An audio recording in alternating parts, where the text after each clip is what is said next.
Much as I love to travel, it's tiring. Isn't that an Yes, awful problem to have? yes.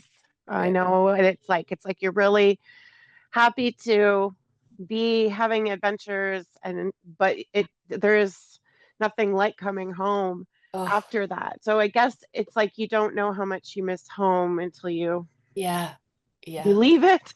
yeah. It's such a beautiful part of our country there. Um, I've never been to Vancouver Island, so when I saw your photos, I was like blown away. oh, and a completely different vibe of people, like so very different. Particularly Hornby Island was, Yeah. yeah, more than I imagined. That's And not the surfers, is it? no, the surfers were on Tofino, which is Uh, that was interesting. The surfers, they spend 90% of their time preparing to get the wave. right. It Mhm. is 90% work for that little bit of joy. Like nature photographers, it's the waiting until you get the capture. Yeah, yeah. Um, And like they're working so hard. when you say work, they're not just waiting. What are they doing? Well, they're physically, because the waves are pounding. And every Oh, time a wave comes, they're swimming through it with the board, right? They're swimming through it, and sometimes a board comes up and they're working against the waves. And then they're they're doing it again for the next wave. When you stand in a smaller body of water and you're jumping the waves as they come. Well, they're doing that times 1,000. yeah. Oh, I And never thought about those yeah, in you between. just see in the curl of the wave and how like majestic that is.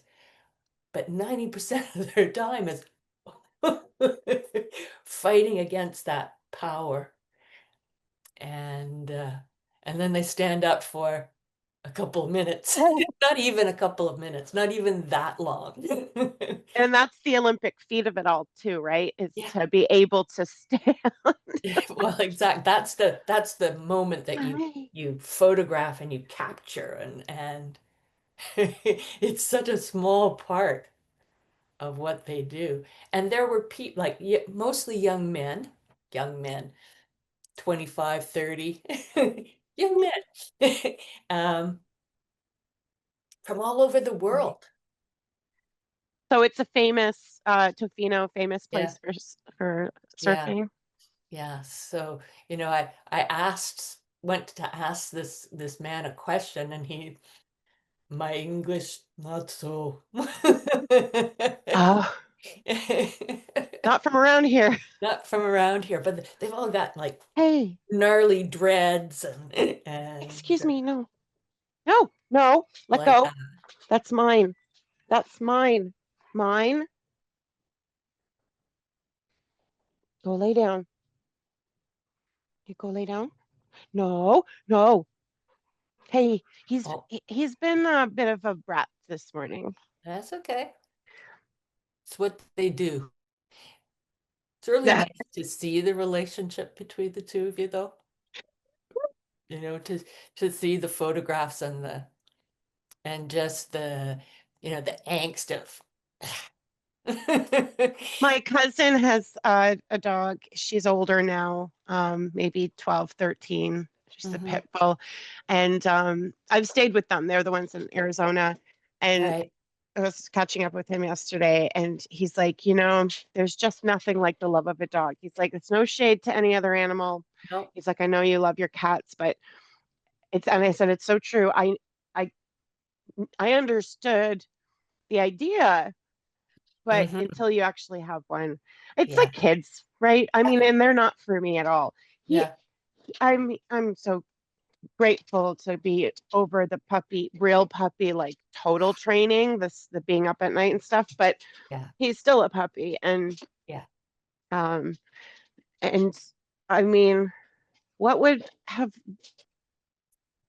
what would have happened here without him? I'm not sure. I'm glad that I had him to get lost in and Yes. and give my Yeah. time to happily. Yes. Yeah. Well, like I said, just watching. that grow from the little snippets that we've or that I've watched, with the photos on Facebook and stuff. And when he's running away, and then all of a sudden it's like it's fun to watch. Yeah, a happy, healthy dog is Yeah, just yeah. nothing like it. And it's part of your adventure, your experience as you embrace this life that's different. It's I wouldn't be able to have a dog like him in the city. There's just no way. He no, is meant for this. yeah, he'd have torn everything up. Oh, and wouldn't have been fair, really. Yeah. I mean, Irene, good morning, Irene. You have a big yard, but I mean, Cedar's big, but I'm not sure it's possible. Toshi's surpassed that. He's 70 pounds. How is Cedar's Cedar? 50 pounds. Okay, there we go. Yeah, but he looks bigger than that, but he's got poodles have like more delicate bone structure. Mm. Retrievers don't, but he's like I could still lift him, and that was my threshold for dog. Like I don't want to like kill myself if I need to lift him, but he still needs a lot of exercise. Like the backyard is not enough, and he when he gets another dog in the backyard with him, like I had to put fencing all around all of my bushes and trees, like the Oh, whole, because we have gardens, because he just gets in there with his paws like Toshi would completely Yeah. destroy. Like I've got lilies and everything. Like you can't. Yeah, yeah, because he doesn't know it's not for him. He'd be digging, like, oh, thanks for all this stuff. Good yeah, stuff. yeah. Look, I Yeah, can play so what I here. did is I bought those pens, those collapsible pens. They're I think 3.5 feet high, and you can make like a pen for your dog Like outside, and you put corral, yeah. stakes in the ground. So what I did is Oh, I don't know, I bought like 10 or 16 of them, and I just put them all around, and they're black metal, so you can't really see them, right, mm-hmm. against the greenery, and they don't look bad. And then I just kind of jog them a little bit so they don't fall over. And and that's the only way I keep him out. And then the skunks and the rabbits kind of stay on the other side as well. Fine. Yeah, it was a lot of Hey, work. And yeah. do you mind sending me a picture of that sometime? Mm-hmm. Mm-hmm. Cool, Yeah, because for that's an sure. For sure. innovative solution. Yeah. Well, if you want to, yeah, like if you have like one side of the house or something that, you could kind of anchor that around, and you put the rest there, and then you can leave them kind of unattended for a bit. Kinda. Yeah. This is it. This is us for this session because Stacy and Betty are not able to join today for Mhm. family things, I believe. Um, and that's okay. So I'm recording. I'll send that follow up for them. Um, so we're gonna have fun. I'm excited about this. Believe that we've done this in art maths together, the two of us, Yeah. three of us, yeah. Yeah. So I want to do a bit of a different project to start. So here's my vision is just to like, I have like 2 slides just to really look at the difference of rhythm and movement because for my understanding, it was important for me to know what is what. Why Mhm. do we have, is it the same thing? You see this in the principles and elements, and you're like, okay, we have rhythm and movement. They're separate. So we'll look at that and then do a line mark making warm up to put rhythm into practice and also look at our mark making. And then look at April Coppini and how to just get inspiration of where we can go with that. I had asked us to everyone to like pick a photo that inspired you of butterflies. I didn't even do that. Did you? No. I didn't do that either. Then great. Okay, cool. Then we don't have to do that. Do you suggest like bigger? I see Christine has like the big drawing paper behind. I have that. I could go to my other area and just put the paper out. Yeah. like Yeah. big. If you can, it was, you noted it in the last class, and I agree that having actual being able to move, and I can set that up as well. So Yeah, I and think I that think would be good. standing is different Yes. for movement, I think, Okay. Yeah, particularly. yeah. Yeah. Do you I want just to need, set up yeah. in the other space then? We could watch the slides or whatever, and then we can, and I'll just take it down there. Like I just need like 5 minutes to do that. But No, babe, why don't you go and then we'll start because then you'll be kind of ready to get into it. I Yeah. only have okay, the beginning of the slides is just two to begin, and then we'll do okay. the mark making exercise. So yeah, we'll wait And for then what are you. you thinking? Like, do we need charcoal? I suggest soft pastel and charcoal. There's just it's such a medium that's going to help us with getting like movement literally. So it's at Soft least to pastel, start. charcoal. Soft Okay, pastels in any format. I all even right. have pan pastels with me because I thought that tool Moves. is quite nice. Oh, okay. I didn't think of that. I'm thinking, what can I use that's the least expensive? Or the least dusty for you. Yeah. Okay. I know you don't worry about that too much anymore after your eye surgery, but still. Yeah. Pan Okay. pastels, that's their whole thing, right? Is to be less dusty anyway. Yeah, take your time. Well, I'll get myself sorted. I'll get my easel as well then. Okay. Yeah. Um, I did um, an experiment in university Yeah. about rhythm. And so it was memory, childhood development, things like that. And babies innately will turn towards rhythm at an early age, like infant. So we know that newborns will turn towards the mom's voice, their head Okay. will turn. Um, Does that go with rocking as a well? Like, smiling face, they will turn and be more interested in the smiling face almost from birth. Mm-hmm. Um, and so the experiment that I designed was, will they respond to rhythm? And it's pretty much true. Then we innately look or seek out rhythm. Now, it's interesting, like I would be interested to note that if the parents were like into rhythm, music, and Yeah, movement. Okay, now rhythm and movement, we're separating those, but if they were into that, did that influence how the child responded? I think, well, there are people who play music in utero, right? Yeah, mhm. yeah. I did a They're, lot of that with yeah, Or my sing. third like with my third baby.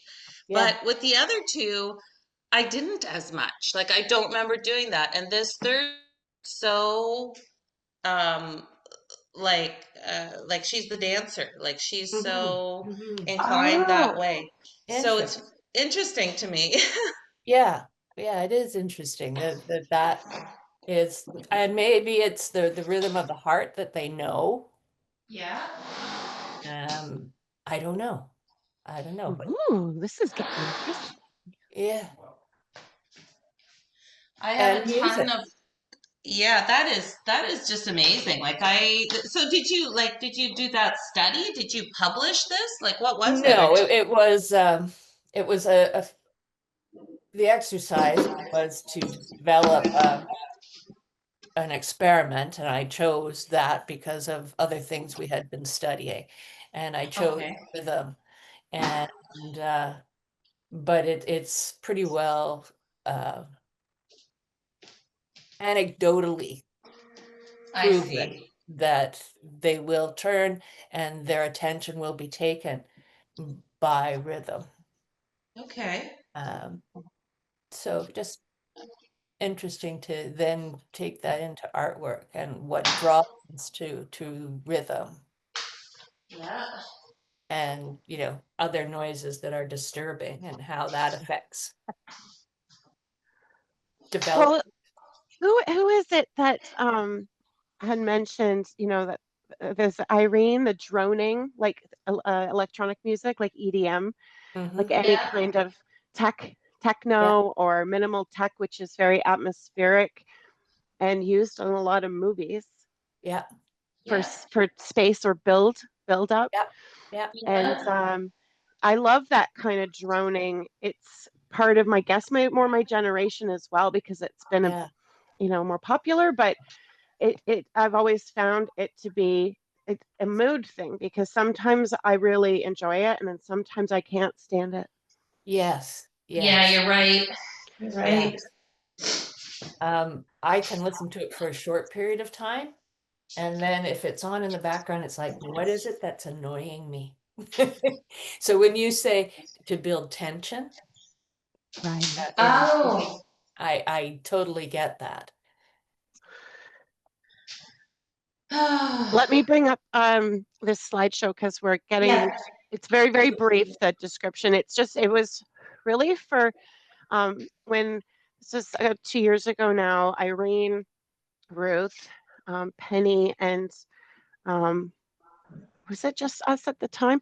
We were starting to talk more about maybe doing a show and Mm, getting together just virtually. I was in Arizona at the time, and so I had written down my notes at the time was that um, here that I had sent the group two links, one for rhythm, one for movement. I'll give those to you.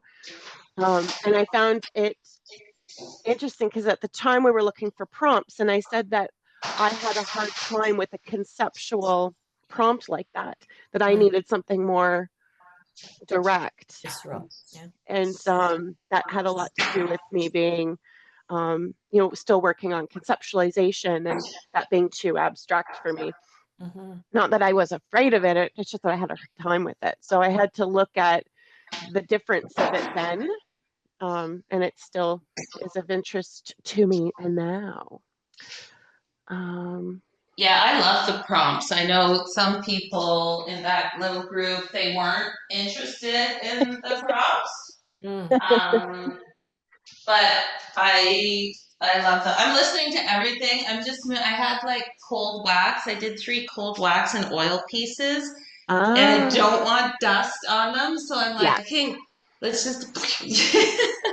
yeah, important to put them away or cover them. Yeah. Um, Here, I'll just share Lottie because this is something that I did in the week-long workshop Mm. um, at Loyalist this year.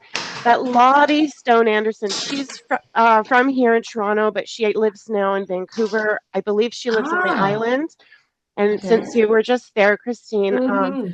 what so I met Lottie at Loyalist 15 years ago or so. She took one of my workshops about patterning in Yes. the landscape.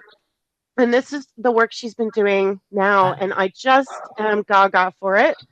She explored um, something that I guess may be in the category of like a Zentangle, but it was beyond that. It was more fine art based. She studied just patterning and shapes and very minimal things for years, and now she so similar to this. She has probably like 100 sketchbooks that have this kind of thing in them. Wow.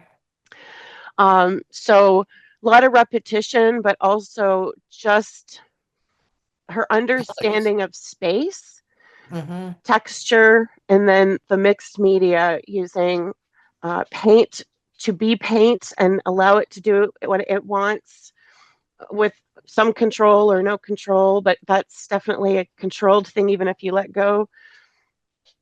And Yeah. then bringing in all of these details and accents is just really inspirational and on point. So I had done a project where I can show you my sketchbook after. So we're not going to do this, but the idea of just building a big, large shape out of smaller shapes, and how to have a variety. I think all of these to me look like little monsters Mm. in the best way. And her name is Lottie Here, Anderson? Lottie Stone Dawn Anderson. Anderson. I believe Lottie Anderson. Yeah, I've always known her as Lottie Anderson. I think she's going with Stone lately, so she might also be online as this Lottie Anderson.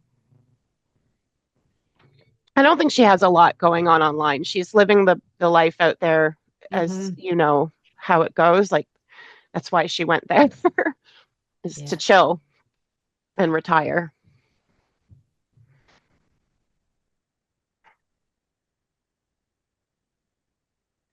Just really great, great stuff. There's so much, it's complex, you know?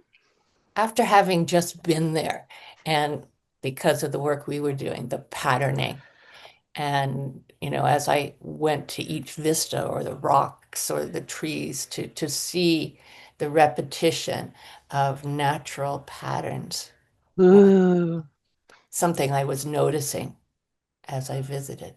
So to then good. see her work is cool. Yeah, very organic, right? Mm-hmm. Okay, so here's just, I mean, this is all from the website. I'll just briefly go over it. So the links I'll send you are down at the bottom of these pages here. Yeah. So rhythm in art is one of the principles of art that gives us composition, motion, movement, or dynamism. Dynamism. Why does that sound weird to me? Dynamism. Dynamism. Dynamic. Yeah. Yeah, it's dynamism. It's because there's too many weird consonants. Yeah. Fun to say. Okay. It leads our gaze to the main focal point or several focal points in an artwork.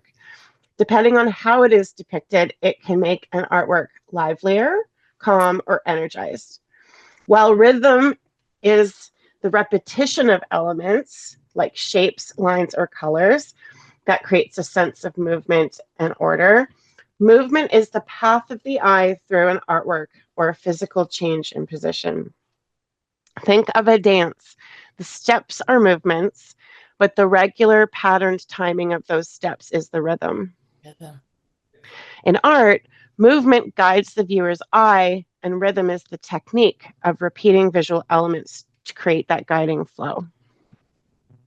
And so here at that link, there'll be examples of regular rhythm, the constant repetitions or patterns of art elements, alternating rhythm, different motifs arranged in alternating patterns or sequences. Flowing rhythm follows a more curved, circular, and fluid form, often taking from organic forms in nature. Progressive rhythm, a pattern or sequence of art elements changing in shape or size. Sometimes it diminishes in size or enlarges in size. And then random rhythm, which I think I'll probably like, which I'm going to say is like acid jazz or something, you know, using one or more different types of rhythms. So movement, it creates meaning in composition and guides us to what the narrative is about. This piece right here is the Dog on a Leash, which is a famous piece. It's fantastic, huh? Like, what's the year on that? 1912. Wow. Who did that? Who's the artist? Giacomo Balla. I'm not familiar with the artist. Italian. Sounds Italian. Giacomo. Like Giuseppe. Movement can guide the viewer's gaze around the composition or lead it to a focal point. It can be physically represented, implied, or created through illusions, effects, and techniques. Movement in art can be depicted by utilizing the elements of art, so color, line, texture, shape, form, value, and space. And through the arrangement of those elements, different types of movement can be achieved. There are different types of movement in art is physical representation of movement, which is when movement is clearly or overtly depicted. Implied movement, the suggestion of movement about to occur, or the transition between two movements. I believe that's what we'll be looking at today with April as a focus, but there's the illusion of movement as well, that this is movement or the sense of motion created through illusory effects created by various art elements. And guiding movement, this is when the viewer's gaze is guided along a composition to a focal point. Sometimes it can be one figure or multiple narratives within a composition. So the summary of that is that rhythm creates movement. Repeating elements, which is the rhythm, guides the viewer's eye and creates a sense of movement. So movement is the effect and rhythm is the cause. Movement is the visual and physical journey. Rhythm is the organized, repeated structure that makes that journey engaging. So movement is the noun and rhythm is the verb. That's how I'm thinking about it. Love it. Mm-hmm, mm-hmm.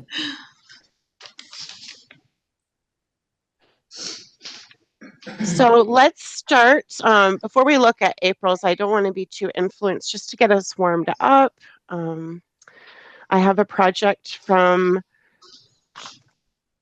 oh, sorry, one second. There we go. I have a project from Expressive Drawing. This project is about rhythmic repetition. So it's a simple warm-up. We're going to start. Actually, I have to. How do I do this now? I have to change. Well, I'll use my easel, but I'll just, in my sketchbook, since my camera is already facing here, just show a very brief example of the project's warm-up. So you're probably using mixed media paper then, right? Or you Bateman could, on my big easel, I put out very cheap construction paper, like it's super cheap. This is just my kind of teaching sketchbook I bought for, I'm just doing everything in here. It's just the latest one, nothing special. It could be regular sketchbook paper. Mm-hmm. So the first part, we'll do a line. I'm just using a charcoal pencil, and the goal is just a vertical line. The goal is to repeat that line with the same height, width, weight, and space between for one pass. Okay? So to keep that rhythm and control, you might have to turn your pencil. It's almost like you're self-sharpening your pencil as you go, unless you were using ink. But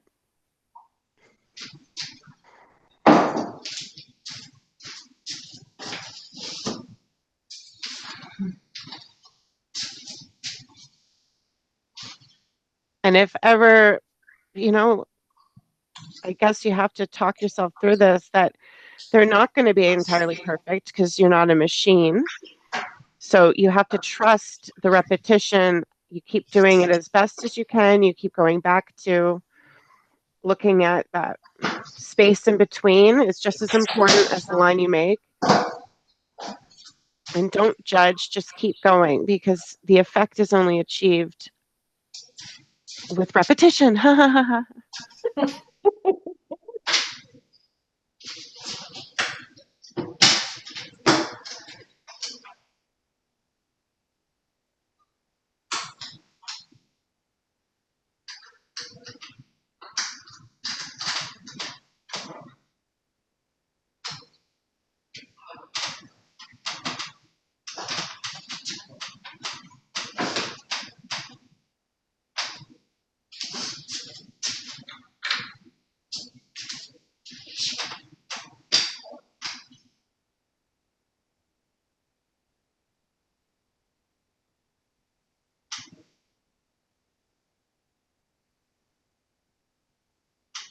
Oops.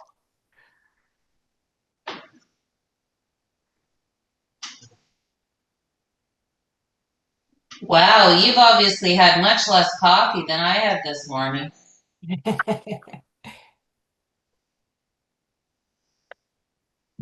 I'm gonna do it. I guess I'm not standing, but it's just still better than leaning over on a table.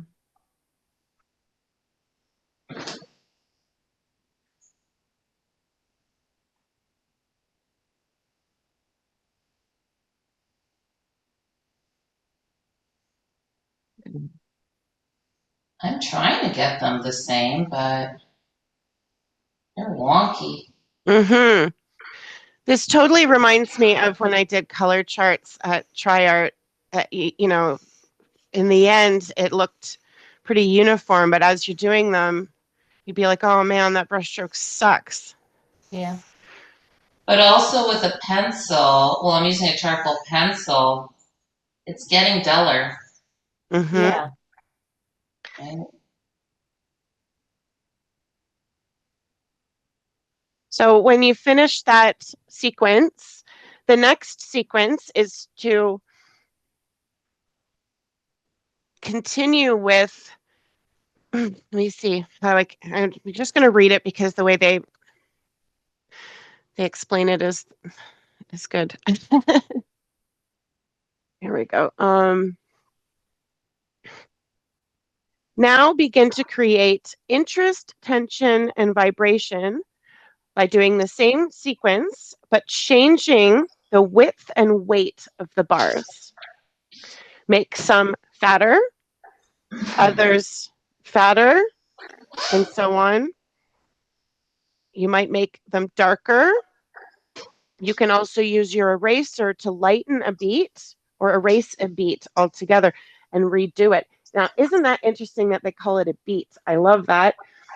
Here's an example from the book of where we're still doing, so this is the top one here, we're still doing the same sequence of a Oh, line, but you're varying the weight within that line and also choosing maybe how much of that line you're reflecting by erasing some out.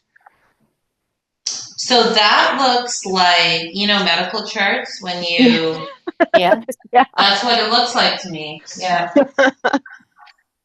Beep, beep, beep, beep, beep, beep, flat line. Sorry, seen too It's so many of those. true. It's Oh. So this is where I would suggest to practice, like maybe start your sequence with intending on controlling the variations before erasing. Just like get some in there, even if it's very light. This is where you can do variegated, thin to thick, thin to thick. You still suggest a pencil though? Yes, Okay. it can be a pastel pencil. I mean, this would be a great project in ink, but just simply Mm, because we're and going to vary do it. Mm-hmm. with April, her thing is the charcoal smudge, right? Mm-hmm. So, but yeah, you can warm up with something else.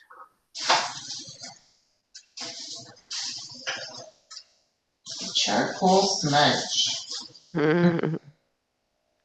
Well, that could be, I mean, yes.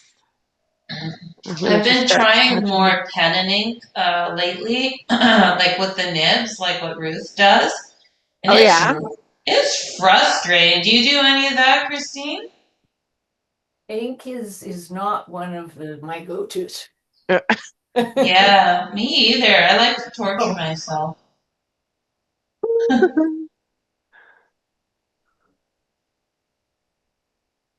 I think because it's so unforgiving. And I know that's the point, but Yeah.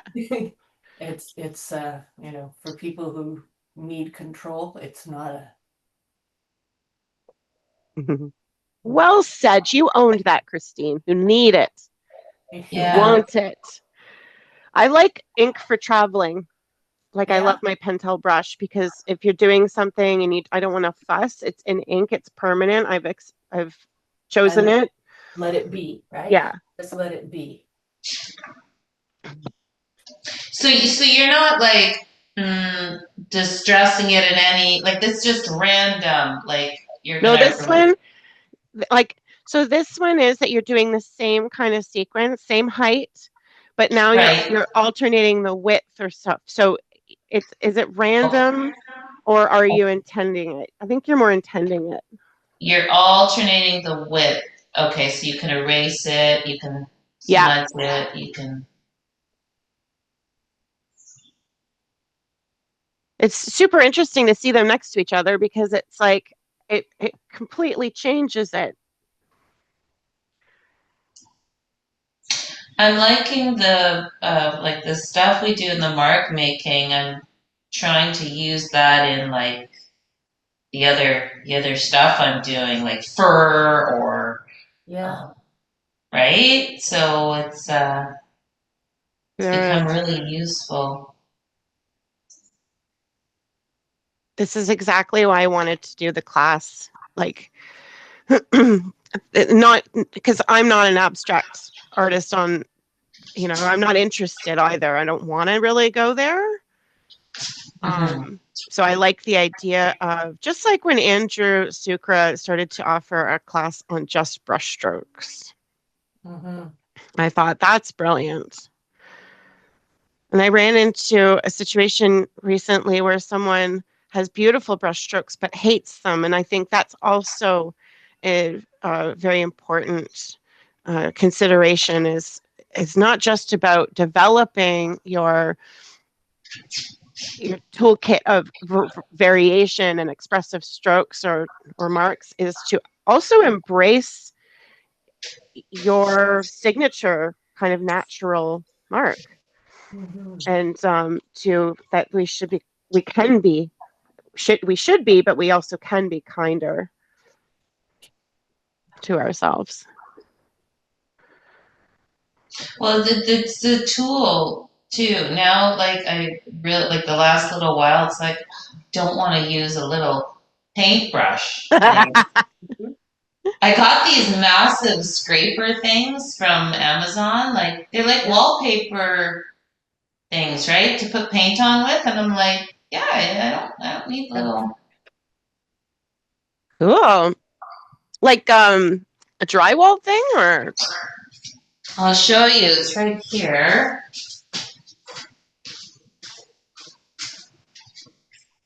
oh yeah, yeah, Look at, yeah, Just hang that. yeah. You can really like. yeah, that's badass. That's really big. Good for smacking kids with too. Here, don't kidding. don't give Well, mothers around the world any ideas. You're moving from a shoe to a wallpaper paster.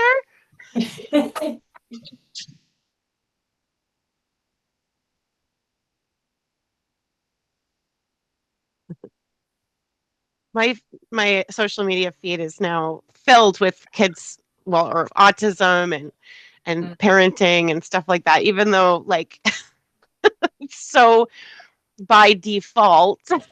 Yeah. And yet it's my sister has kids and they're well, one is autistic that she knows of. And so it's really helped me to relate, but also find the humor in it, that I never really related to when mothers would joke about stuff like and Mm. now I'm like, oh, give her the shoe, give her the drywall scraper. Yeah, it's a joke. You know, She and I deserves like it. I think about this more, and I think it's so sad. Like, and it's I don't think it'll ever be. And this is my conspiracy theory, mind thinking. But all of this with the autism, when it became more pronounced and more, well, I guess recognized and out there, Yeah, and people are aware around the late 1990s, like before, like at the turn of the century, before my son was born in 97, like it was not like, no, like we really didn't hear it. And peanuts were allowed in schools and all this, but that coincided with the whole thing about GMO foods becoming so prevalent in our diet and the Mm, weakening of the immune system. And I really think it has something to do with that. So weaker parents, weaker, more sensitive, I should say, children. This is mm, what happens because it's not like a disease, it's a spectrum of disorders, right? mm-hmm. And we're doing it to ourselves, but we're all buying into this because we I mean we invest in company, a lot of us do, that are, the cause of it and technology and all of it. And it's not gonna go away. Yeah. So No, we've poisoned the earth and we've poisoned our our future Body. our generations. future. Exactly. That's it. As we talk, your third variation is another sequence, but to allow a complete variation, so that some of the bars tilt on a bit of a diagonal. You can allow this to also show emotion, so energy. So perhaps, and I'll just spotlight for what it's worth, is to come in, and I was doing very calculated lines here, but perhaps I'm going to come in and play with the energy of those marks and Okay.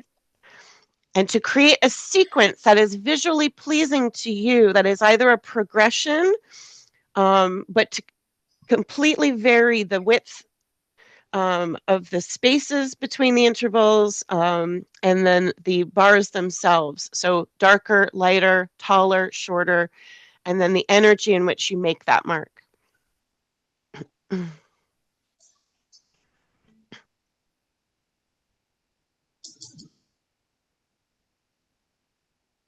And I think this is really valuable to do a couple of rows of this because you could sink into a very automatic mark making that is just completely organic and just let it happen. But then you can also cultivate it. And I think playing with both of those would be good.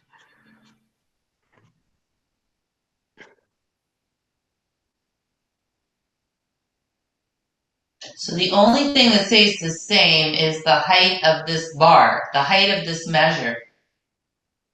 In the third one, it you I, know you then third one, Irene, you could completely go outside of the bar. oh, okay. If you Yeah, this is now about a sequence rather than that repetition of like keeping anything the same. This is now how how can you break through all of those barriers? And I'm going to use the easel because I like the idea of the arm in motion.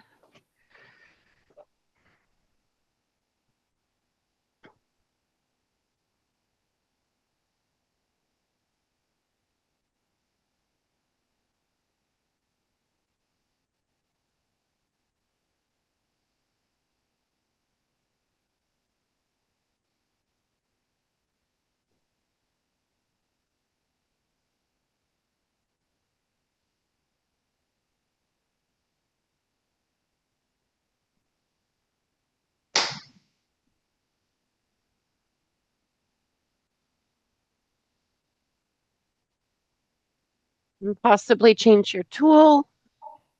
If you want to maybe play with color, or I'm just going to play with the larger charcoal stick.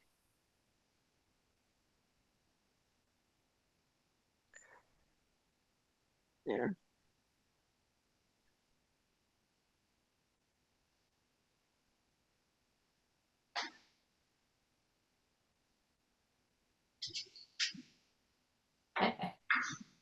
Okay, yeah, changing the tool really makes a difference.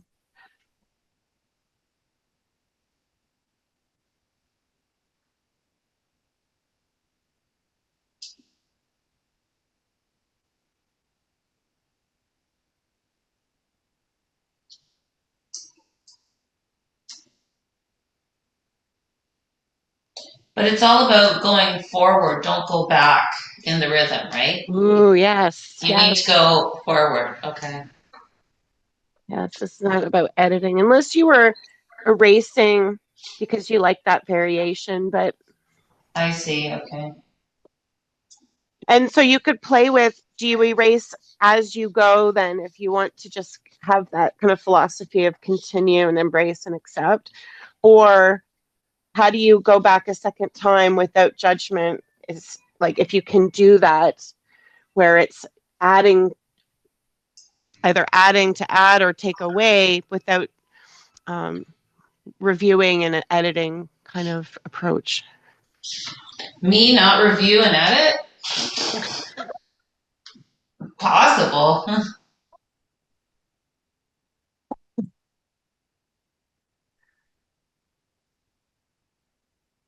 This these projects, ever since Jim Dine, has really reminded me about the power of an eraser.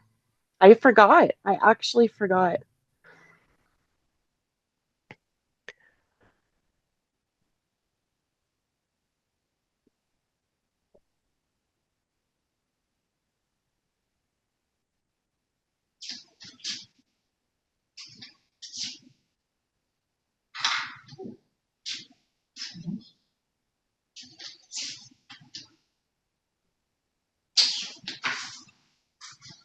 So I'll read this little part in this project from the Expressive drawing book, where it says, "You'll likely find this to be liberating. You're also likely to create rhythms that are more lively and dynamic."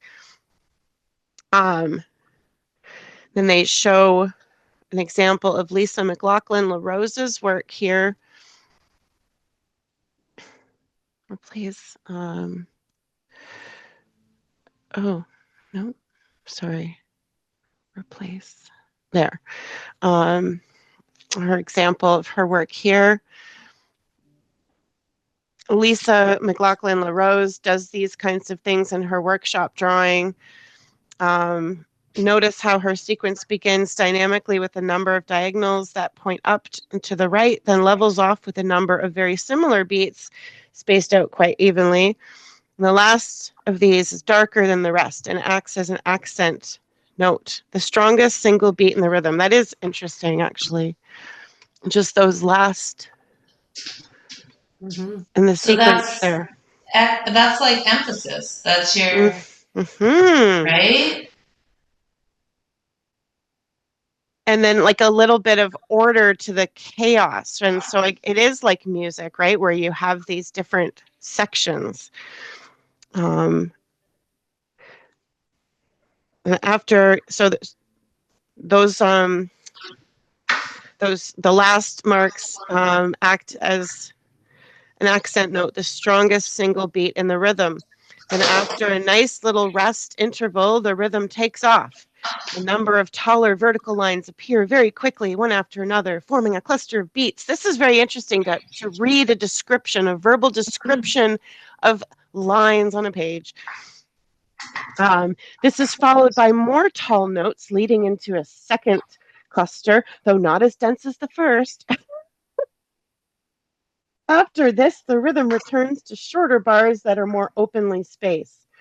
Think of McLaughlin LaRose's rhythm in terms of breathing, opening and closing, opening and closing, airy and dense, airy and dense. It's fascinating. I really enjoy that comparison.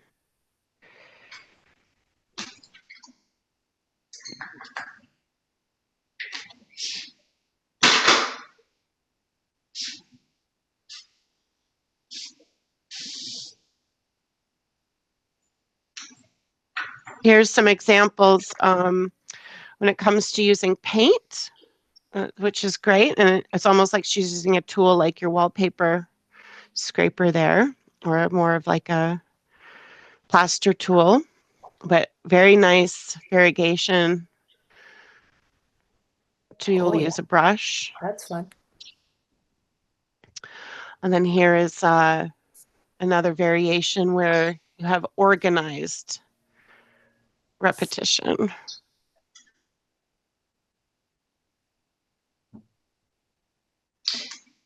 Something, I don't know, it's just me. It's like I crave the disorganized. I like the tension. Mm-hmm. I find that interesting. But it's funny, some people don't like really don't like that. So I don't know. Personal preference. Oh, I've definitely, out of like, for example, these 3 bars, I can't stand the first one. I find the second one super interesting, but I relate to the third one. Mm. Mhm.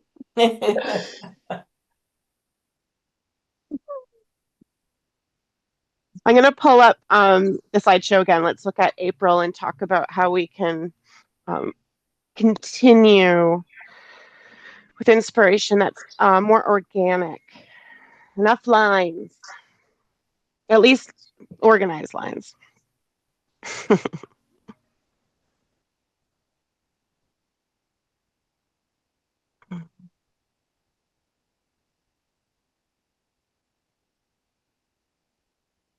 What does it all mean? All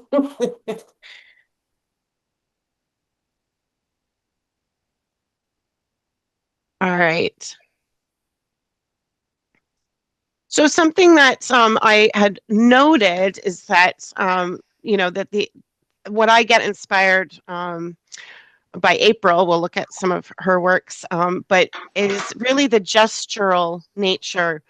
And so just to, warm up, refresh, what is a gesture? It identifies volume, mass, weight, and form.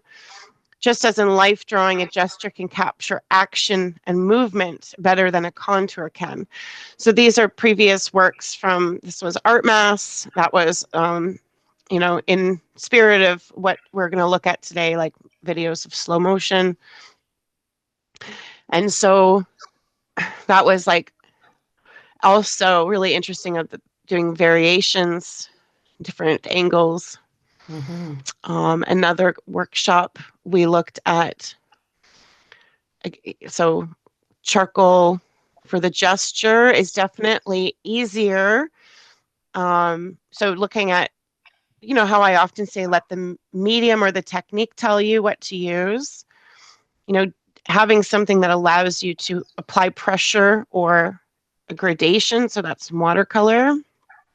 And this was, really looking at pushing. So a gesture has more volume where it's heaviest usually. So if in an action shot, there's weight. So with the bird, it's the underbelly and the wings are light. We have to visually represent that, whether it's in drawing or painting. And you don't get that with a contour, right? You can have an interesting edge with the contour, but you're not capturing the weight. Wait. Mhm. And this was a piece that I did inspired by April Coppini, movement and bringing in different media elements, and how that paint for me had to have some sort of contour and lyrical embrace, like fire. Mhm. What's Mhm. interesting though is that the color in the butterflies Mm. inspired what happened here. The color isn't in this piece in the butterfly itself. It's around the butterfly. It's escaping. That's interesting. Fire in itself, when you think about it, like it's mesmerizing because it's constantly changing and it Mm. is very lyrical because of the effect of the elements, right?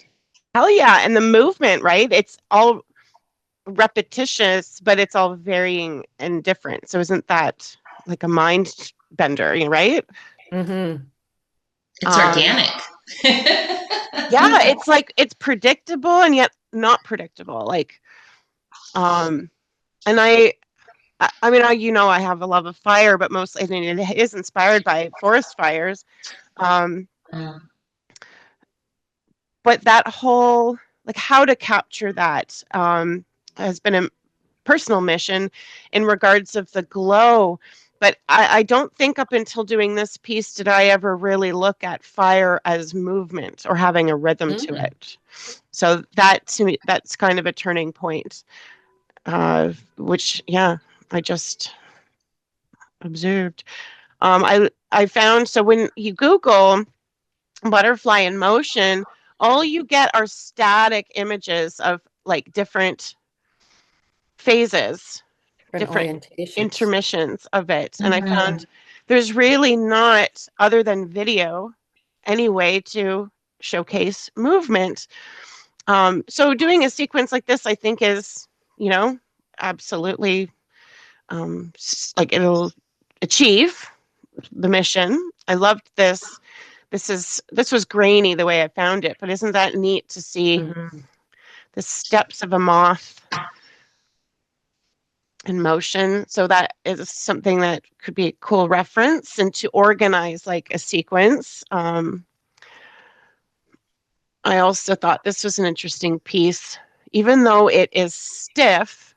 It's because it's digital, right? Yeah. Whoa. Look at all those lines and the shadows. Oh my Yeah. God. Look at the shadows. Isn't that cool? And the connection points. That's like if anyone tried to teach me about perspective or with this shit, I'd be out. Lost interest. I love that. I think that is awesome. Like that. Wow. There's the artist, I could only find him on Facebook. So this was an image that popped up. So I don't know to me that looks like watercolor. I don't know, is that done in pencil? He has a pencil there, I believe it. The amount of how to spray as you go and not smudge. Oh my God. Draftsmanship extreme. And he had called it geometry. I think his account on Facebook is Sacred Geometry. So I didn't look at any of his other works, but definitely worth, maybe an artist to check out. Wow. And then 5,000,000 vanishing points. And then April, of course. Gosh, I've just been delighted to have found her, and then to continue following her, because at first, she is a mother. She lives in an area where she has a lot of nature, so she has bees, and she has or had rabbits, and so animals are her subject matter. And at first it was all black and white. That's what she was posting, all black and white. And to see the gestural, you can see in a lot of her works, the planning, the fundamental sketches that she doesn't try and hide or erase. I really value that. And then using the eraser to really pull back.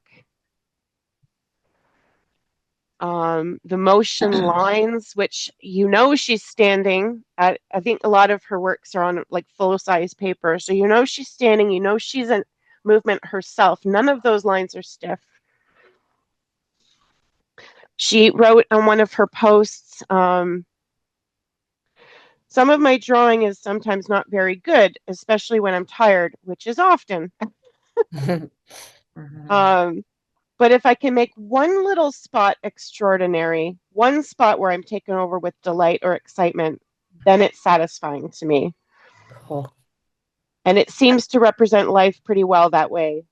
It would be boring, perfect and tidy all the time, wouldn't it? So there's magic in the mess, and I'll try not to fix those parts. And then you can see the realism that she's achieving in one part, just in some areas, and then letting the rest be very sketchy, is just brilliant. So we're going to steal that. Yeah. Where is she? Is she in the US? Yes, I would have to look. I'm not sure, but she is in the US. Yeah. I love that she went right through on this one. like not precious at all, but you have to. Like, You yeah, just have to. You gotta. and if she didn't, it wouldn't have the same Impact. Fact. energy. Yeah. No. Yeah. Yeah, this is like superhero bee, like pollen city, really Yes. gorgeous, really thick, luscious, juicy, soft pastel there, very vibrant, but she's got the light, creamy color as well. So that's a nice minimal palette. Um, That something looks like bright. a skunk. That Does looks look like like a skunk. It a I skunk does. thought. Yeah. face. A skunk bee. Hmm. It might be fun to do it on Mylar Yes. Absolutely. because it would really move. Mm-hmm. Oh, look at that composition. Wow. Look at how she's got the realism and the high contrast, and then it just scribbles out, but it echoes. There's a nice, somewhat imperfect mirror happening there. Hmm. I like these irregular shapes. The line, the irregular Mm-hmm. Don't these kind dribble. of look like signatures? Yeah. They do. They look like what we did was it last week? Yeah. Yeah. Yeah. Yeah. Oh yeah. I love the balance. It's something that I really enjoy and strive for is I think I've pushed it more in my floral pieces is to have areas of like blind contour or that, so that's Mm. a really great tool to begin, blind contour or gesture, Yeah. and to allow yourself to just go with the feeling instead of Yeah. like looking at the page and just allowing the feeling to come through, but then going in and saying, okay, well, I'd like to have a couple of spots of realism. Love the repetition of the The little ornamental, circles. like in Yeah, the the, little circles. yeah, they break through Yeah. the wings just like Yeah. color. Mhm. Lots of repeating, trying to find the form instead of one solid line saying, I know this is the shape. She's allowing it to, draw a circle, like an oval, and to discover the shape in a very continuous line kind of approach. And you can see the size of her works for that show, which that's why I saved this image. I thought, well, I also appreciate that galleries are allowing artists to just show paper Mm-hmm. unframed, because it is damn well Hmm. expensive. To do. If Mhm. someone likes a piece and they're going to frame it the way they want anyway, I'm very happy that galleries have, maybe they've always done this, but I'm really Yeah. glad that it happens. Oceans of disbelief, jungles of longing. Let's just go back to the first one because we didn't stay there too much, but I really, I love that. Yeah. And this brown line. That's Right? cool. It's bold. So it's not always about getting a soft smudge to Mm-mm. show, um, say, a pathway or, yeah, like the dance. And Mm-hmm. that's like so unplanned. That's just like, oh, I need that color somewhere else to make it interesting, but it doesn't have to be a thing. It's just Just a line. It reminds me of that saying, it's better to be wrong and strong than right and light. Mm. Mm. And really nice color Yeah. choices there. Little tiny shots of like a tealish blue with a cream. It's really nice. It's not something I would go to choose, but I Mhm. very, very much enjoy that. Appreciate. I'm gonna just quickly clean my hands. I'm gonna put gloves on for this because I have to use my computer as well. So, and then I'm gonna, I'm gonna I'm gonna go get some pastels. yeah, okay, and then I'll send the links in the chat so that you can, I'll put them on and screen on the screen for us. But if you want to do it yourself or pause something, Okay. okay.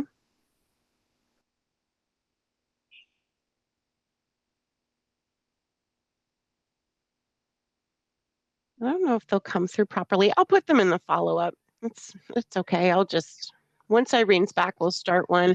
Let's just see what happens. I think, you know, my suggestion is just for everything, just put into practice discover what conditions you need to be in, how to hold your tool, how to stay loose and flowy.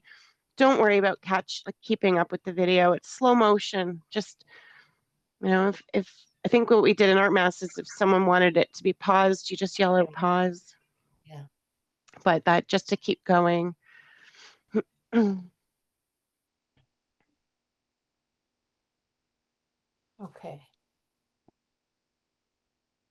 I got a whole ton of stuff out here, and I don't know what I'm going to use exactly. We'll just let it go where it goes. I'm going to start with a pencil because just to then see what else I want. Yeah.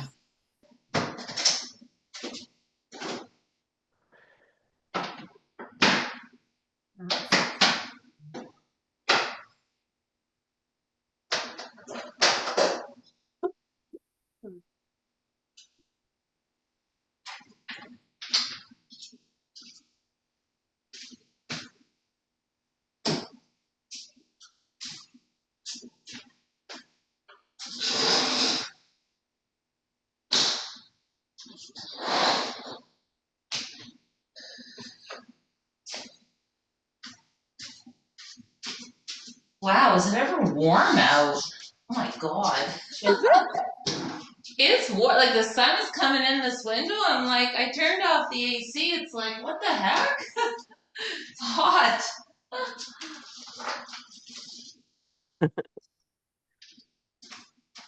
Okay.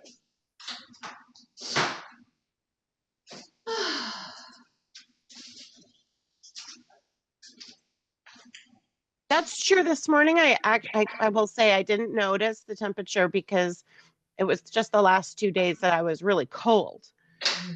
Mm-hmm. And so today, not noticing meant it was nice and kind of perfect.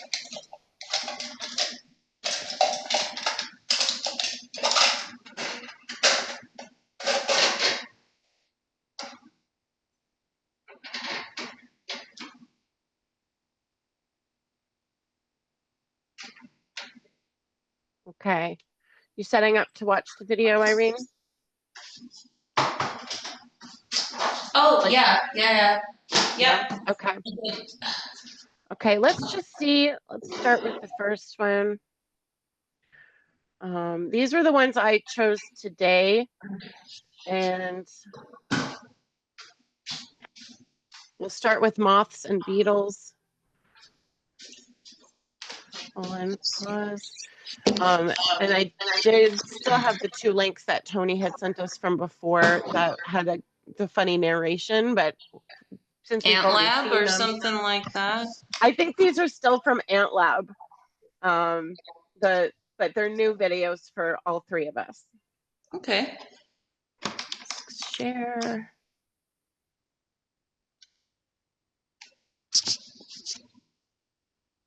Razor. I'm gonna turn down. Can I turn down the volume? I'm not sure I can without it turning volume down on me. The shockingly bright yellows and oranges of this virgin tiger moth are there to serve as a warning sign to predators who are thinking about eating it. But for me, they're a reminder of how awesome it is to see insects in flight, up close and in slow motion.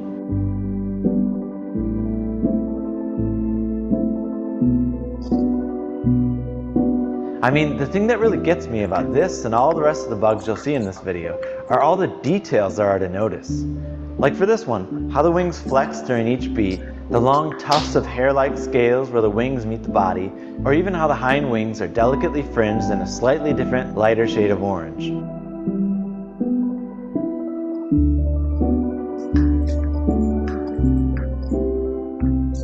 Making these flight videos gives me an opportunity to learn. I'm gonna go back on that.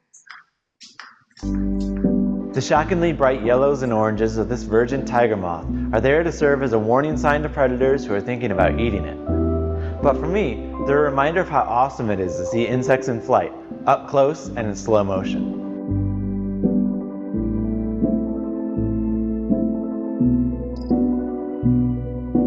I mean, the thing that really gets me about this and all the rest of the bugs you'll see in this video are all the details there are to notice.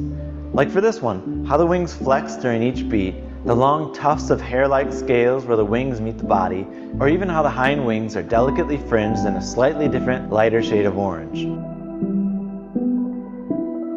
We are going to be pros on moths by the end of this.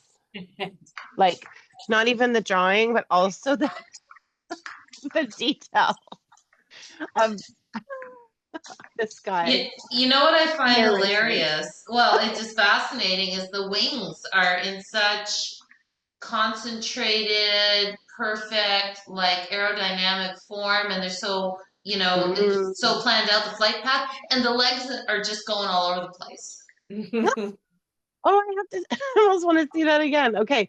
I think there's a whole bunch of different types of moths. So yeah, there's, this is the Clymene. This is another type of tiger moth, the Clymene moth. If you saw this one at rest, it'd only be showing you the upper side of its forewing, and it'd look like this moth was just black and white. But when it bursts into the air, it turns orange, revealing the striking coloration of the hind and underwings, as well as its body. Now I'm just noticing the leg. Here's a third tiger moth species, a banded tussock moth. The adult is pretty understated in appearance, but the caterpillar takes a different approach, being covered in spiky tufts of predator-deterring hairs. When this one lifts off, you can see the subtle coloration pattern distinguishing this species, a turquoise stripe running down its back between its wings.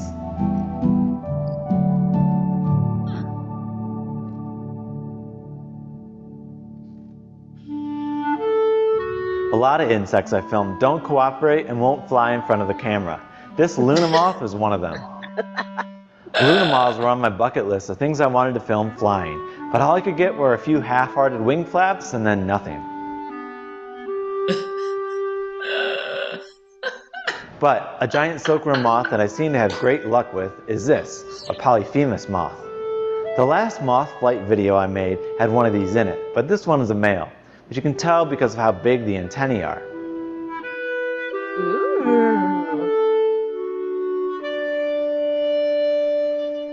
This is my favorite shot. The wings will come down through the frame and reveal the eye spots and the decorated top sides of the wings. This one was probably a pretty old male, since a lot of the scales on the top of the forewing have been worn off.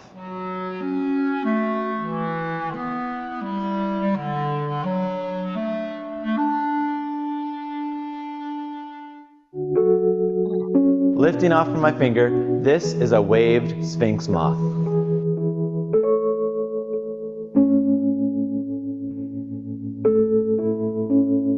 To identify it, the field guides will tell you to study the patterns and lines on its forewings.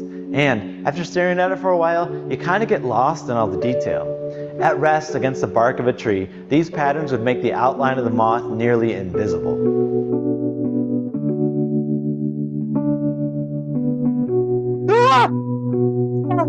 Finally, this is a small-eyed sphinx moth. In real life, the darker parts of this moth appear almost purple. I'm always surprised by how heavy sphinx moths appear in comparison to the size of their wings. But despite how it might look, they have no problem getting into the air. Now it's time for some beetles. These sequences come with some surprises. Some species that I never thought I'd find. Are we interested in beetles? Doesn't Sure. matter. It's all good. Okay. Or be able to The, film in the music instance. too. This is the head and antenna of the first thing I'll show you, a male glowworm beetle.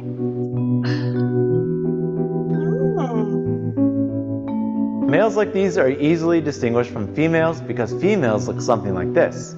As adults, they retain a larval body form. They also produce a bioluminescent light and hunt millipedes. They're pretty amazing.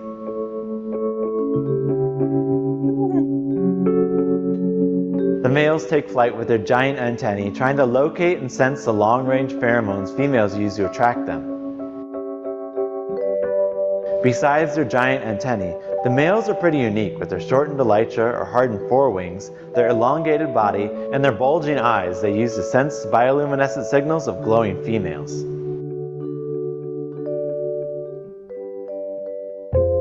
Now this, a predaceous diving beetle, was something I thought for sure wouldn't fly on camera.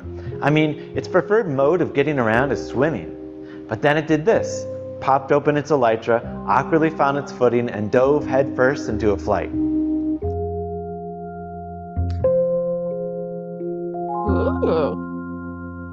Wow, look at those wings. A diving beetle's legs and whole body, really, are adapted for swimming.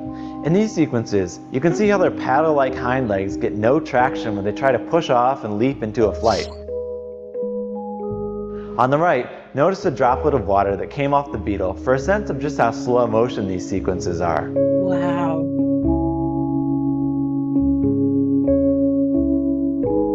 Pterambicids, or longhorn beetles like this one, and alder borer, are one of my favorite groups of beetles. They're known for their typically long antennae and their larval habits of feeding on and in woody plant material. I like how in these sequences, you can see how the space between the middle and hind legs accommodates for the downbeat of the hind wings. They seem just to perfectly fit in that gap. The middle and hind legs accommodates for the downbeat of the hind wings. They seem just to perfectly fit in that gap. This is also a longhorn beetle, but one that's typically found as an adult hanging out in flowers. Just like the last one, in the air, it spreads all its legs out as wide as they'll go. It seems like it's trying really hard not to miss grabbing onto a landing spot if it happens to fly into one.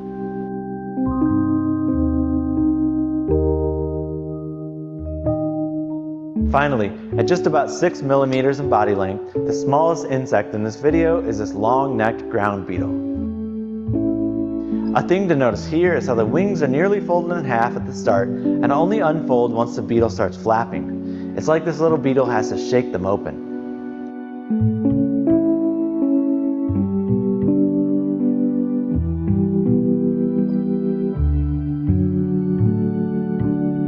If you like this video, there are a bunch more like it on this channel, and there are still lots of things on my list left to film, so there'll be more. But thanks for being here and watching this one. You can choose to raid the caravan.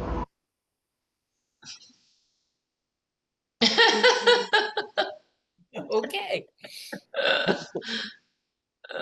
3 days testing setups and eventually captured this sequence.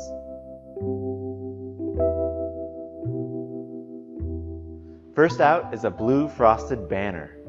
Once the adult squirms free of the pupal case, it hangs around, inflating its body and its wings by circulating fluids. Next is a heliconius longwing.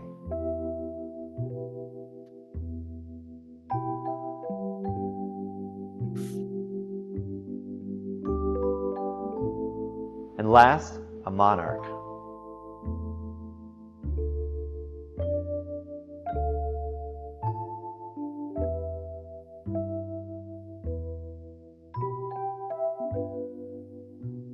The conservatory is a place to experience these insects close up.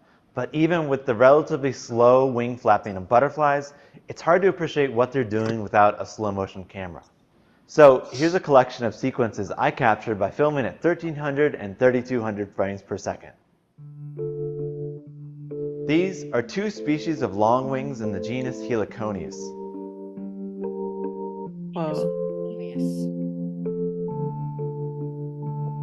A thing I noticed about their flights is how actively they swing and move around their long abdomen when they get into the air. Watch in this sequence when the butterfly does a mid-air change of direction with a downbeat of the wings and an upswing of the abdomen.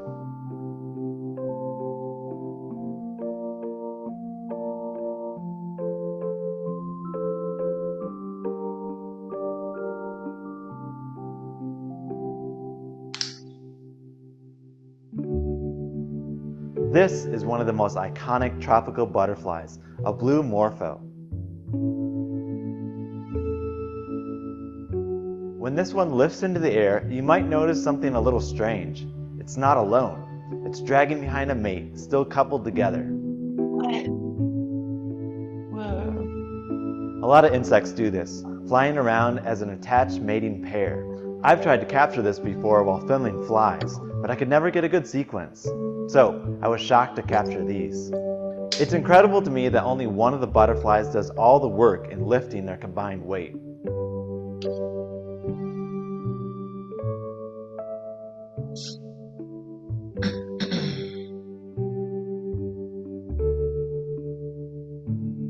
Whoa. It's probably the female doing all the work. Of course. We knew that. Here's a view of the brightly colored underside of the wing of a malachite. Gorgeous colors. Notice also the checkerboard eye patterning and the contrasting colors of the top side of the wing as it lifts off.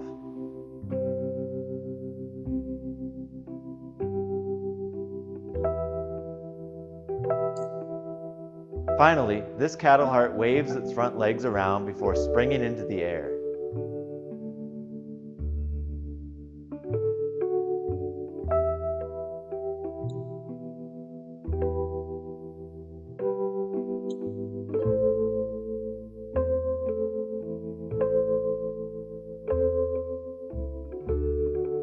I filmed at 3200 frames per second.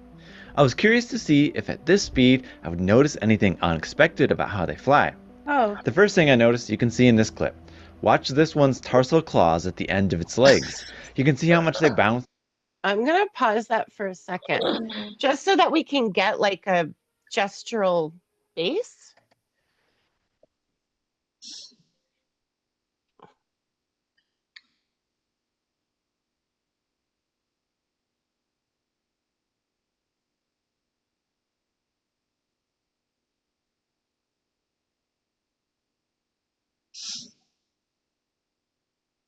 This is what, oops, sorry.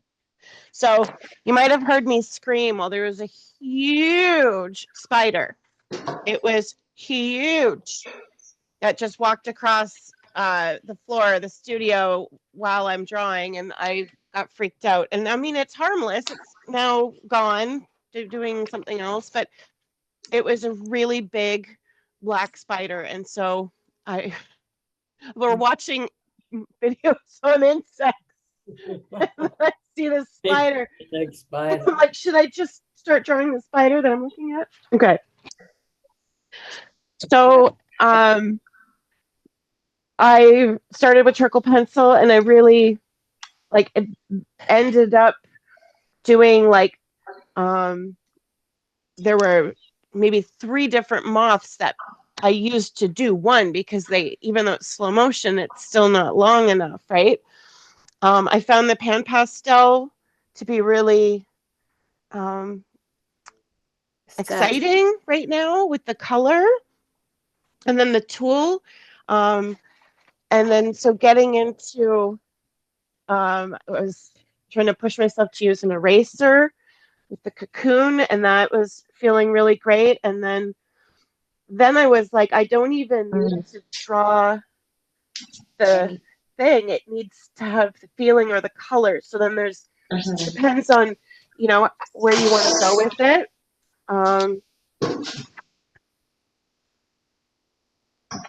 And then the last 2 were just kind of exploring more shape and color. So that's where I've been.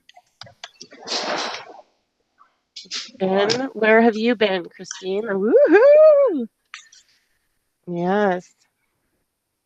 Yeah, I feel it. Feel the energy. Ooh, I Love like that. This one. Mm-hmm. Yeah. Ooh. I love the energetic marks you're making. Still that one. And that is, for all the reasons, right? You got great line work, but you also got the shape. Yeah. Shape. It's not easy. Yeah, that was the funny. With the antlers. Those were cool. So we can always go back and like, while you'll have the videos, you can pause, you know. You know, April was saying like you can develop, say, one aspect a little bit more detailed or whatnot. That could be a thing. Is just right now, let's just focus on another 10 minutes of just gestural capturing movements. It's not easy. You're not probably gonna, it's about quantity right now. Yeah, this guy with the body that went upwards. I thought that was cool. It's like dancing in air. It's Yeah. really awesome.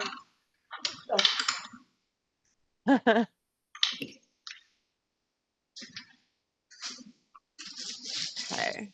Oh, these are the bees.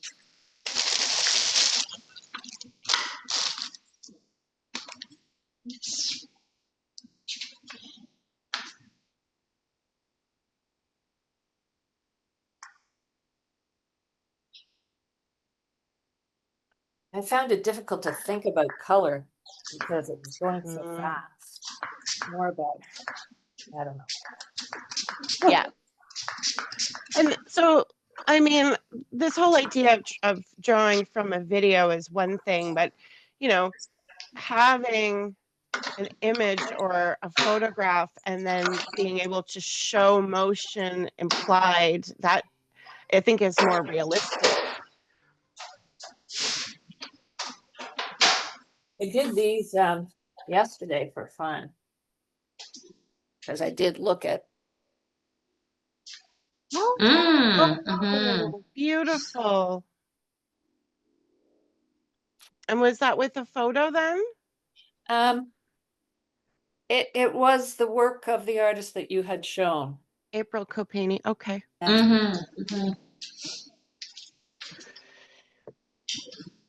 Now, so if we talk about her process, from what I understand, is because she takes photos and she has a photo reference, but because she's got them on her property, she also knows them. Okay, so she knows how they move. So that's something of a, you know, you have expertise because you have it in your environment, which gives cause to, you know, referencing subject matter of things you know. Yeah, the last time we did this, I found that I didn't have the shape of a hummingbird to start off with.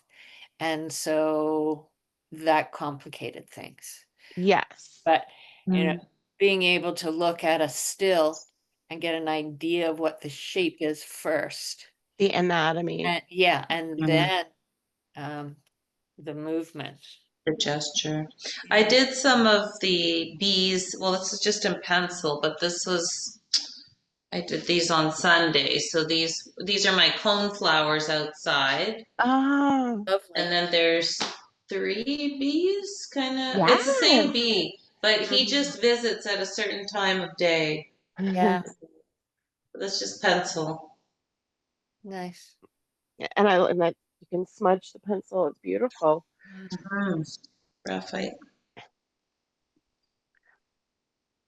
So, should we then pick one, whether it's a bee or a moth, and do that, like pull up a still image and just look at the anatomy and give it motion, since we've already seen the videos, and just because you weren't working while watching them, Irene, you saw them.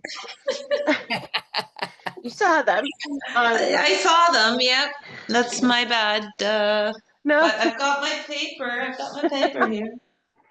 and is that so? Should we do Yeah. both then, a moth and a bumblebee? Okay, I'll go back to the video and I'll pause it. Like, we'll just choose a frame. So what did I do with? Okay, what do we know?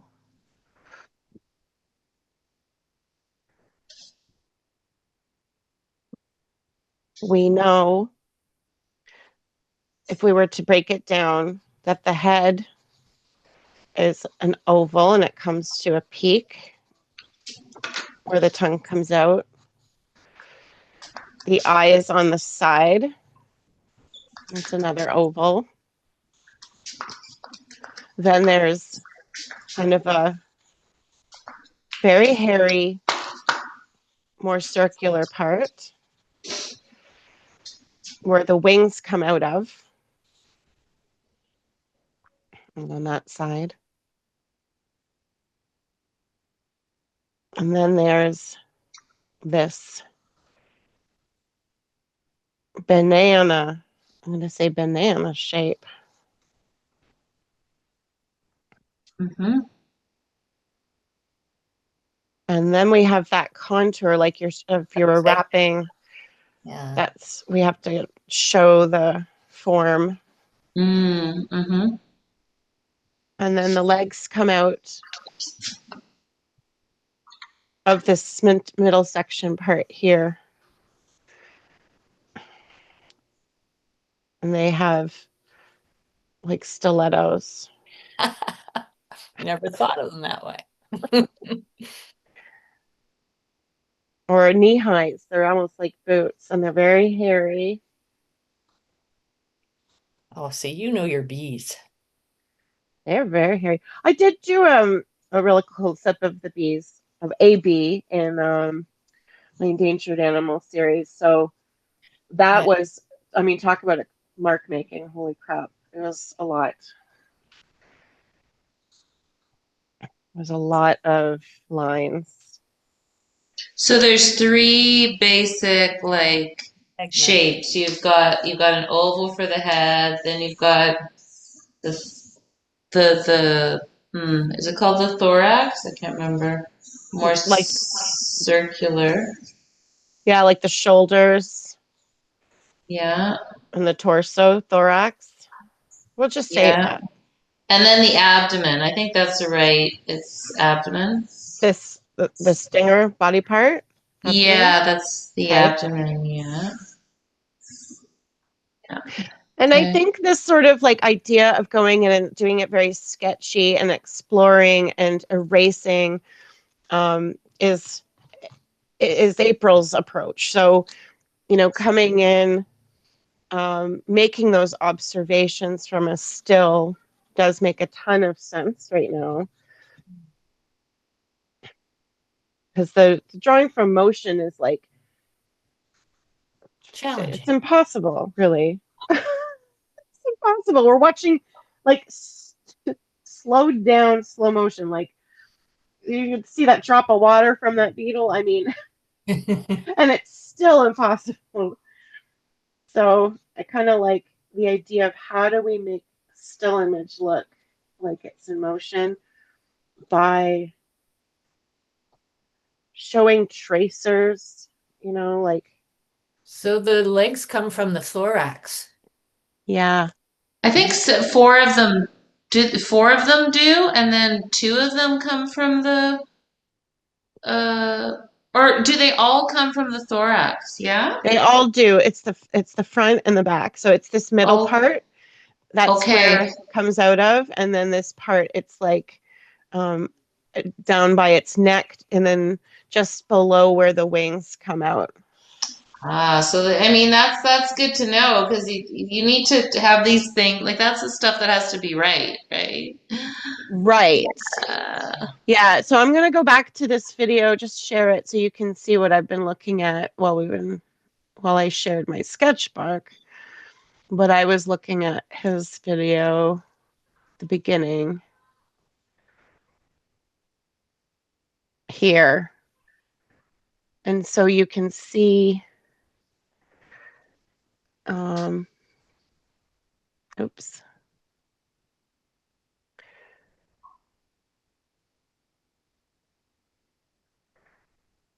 And then there.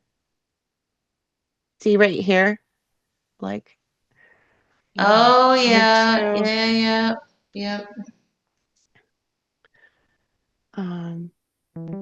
These are two honeybee workers about to lift off. Now, honeybees are one of the most well-studied and well-filmed insects on Earth, so I was a little worried that filming them wouldn't reveal anything new or interesting. Well, I was wrong. Between capturing flight sequences like this and slow motion close-up views of the So honeybee's stinger in two action come from like the this, same I spot. think, well, I was wrong. Between capturing flight sequences like this and slow motion close-up views on Earth, so I was a little worried that filming them wouldn't reveal anything new or interesting. Well, I was wrong. Look Between at the capturing belly. flight Look sequences, at how there's like 4 coming out from the same area. Yeah, I think if you search honeybee anatomy, it shows that too. I remember doing that at one point because I was obsessed with drawing these. So 6 limbs. So I'm gonna put like, so it's like almost like 2 arms, 4 legs. And I know that's not technical or anything, but And they almost like have a beak. yes. Yeah. It is like a beak. And then this is actually a really good shot because you can see them the bum from the other one, how it's a triangular shape. Oh, yeah. Mm-hmm.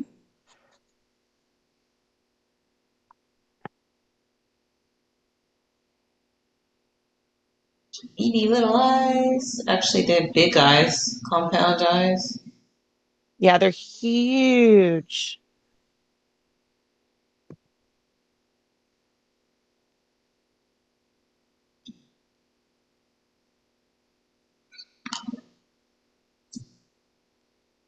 Wings come from thorax as well, right? Yes. Yeah, what kind of where the first arms are. Yeah, right up in the front.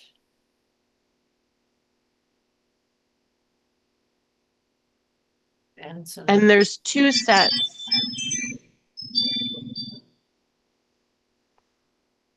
Okay, so that one is a leg in the front. And so there you've got antenna, and then there's that leg poking out the other. Yes, look his happy little leg. Air dancing.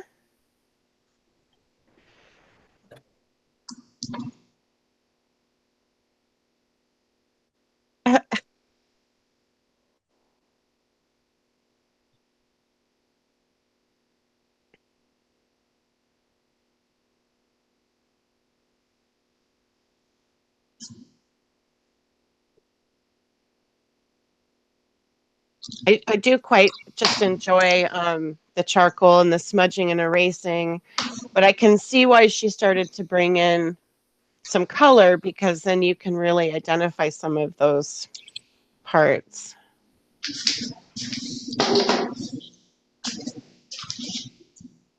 And they're not like bright yellow. They're like, it's like actually like these guys anyway, they're like a yellow ochre.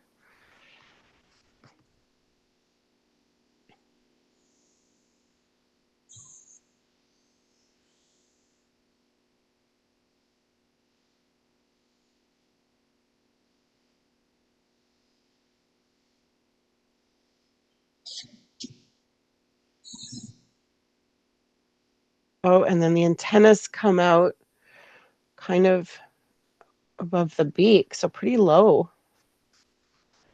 Yeah.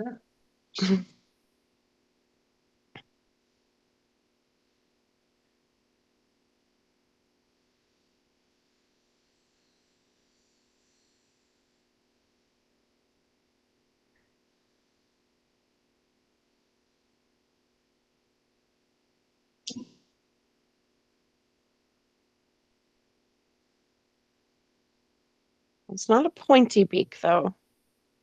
You put a pointy beak on it, it looks silly. I know. I'm like, oh, that's stupid. Doesn't look good. It's like flat. Mm-hmm.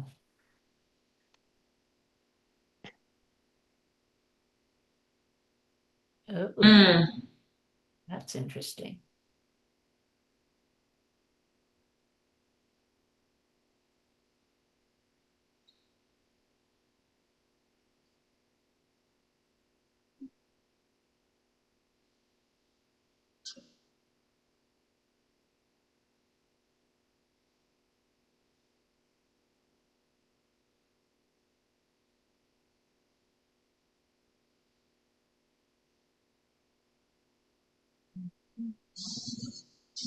So I unfortunately won't have time to look at the moths or butterflies,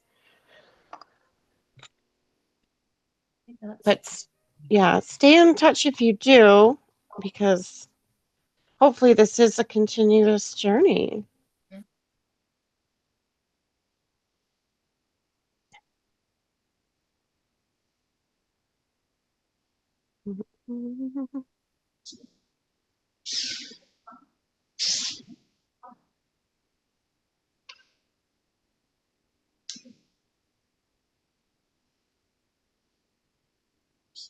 I think there's the last little note of observation that I could add is how important value is, where, you know, we mentioned, oh, there's that one piece with April where she used like, you know, sort of sanguine orangey color and did like a, you know, a little sort of scribble that was pretty strong, and that's like a cool artistic decision. But I also feel it just equally as important is the subtle, like high key, barely there stuff where you actually still need contrast, like you still need your, like for example, charcoal powder in here to then, am I spotlit here? I am good. And then to then come in and be able to show that kind of stuff. It's like equally as important as anything that might be bold.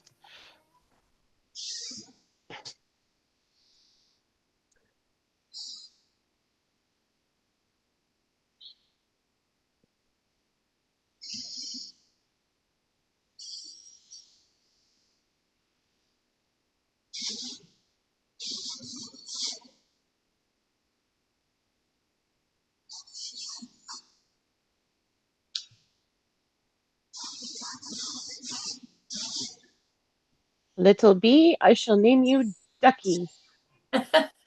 Ducky the bee. They do look like duckies.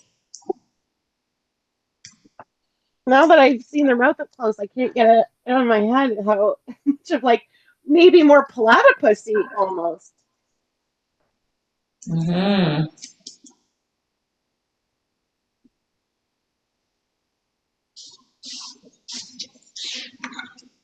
Ducky the bee.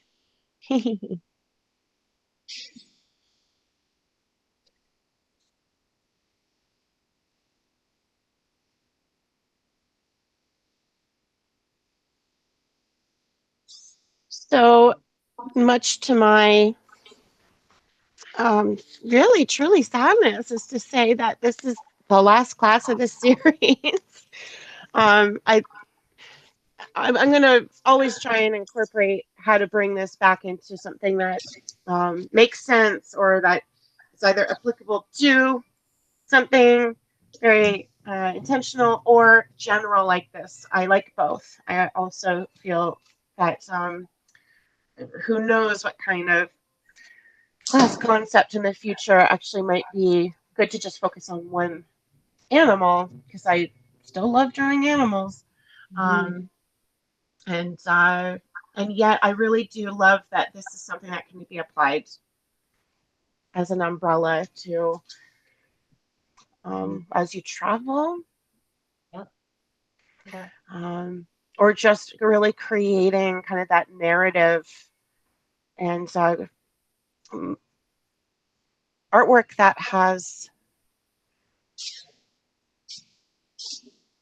I guess, Movement and rhythm.